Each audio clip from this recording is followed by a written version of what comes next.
明年就是台南400年，台南市府抱着办喜事的心情，为12月开始办理相关的活动。除了邀集民间将台南400主视角运用在商品以外，更发表谢明佑甲大基合作的 MV 作品《慢慢变台南》，并进一步发表台南400的形象影片。无论是产官学都有合作的一场400活动，那这件事情就注定了这会是一个非常蓬勃兴盛、受到关注一个重大的活动。恭喜台南市政府完成了这样的一项整合，这是一个很大的工程。那现在看起来，他已经准备好往前走。台南400活动包罗万象，为2月台湾灯会、3月台湾国际蓝展、8月台湾文化创意博览会，以及10月台湾世界展等国际大型展览之外，也有全球客家原住民文化展。台南市府强调，台南400唔那是各局处的行动，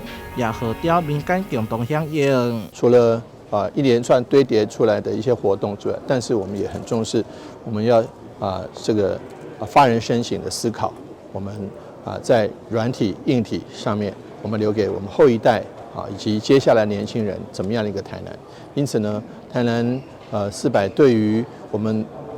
内部的省思也跟外面的华丽绚烂一样的耀眼。文化局指出，明年将有贯穿整个年度的10大行动，包括着文化地理、城市食料、饮食农业，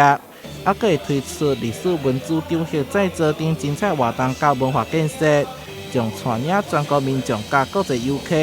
感受台南的城市美好。台南新闻小块采访报道。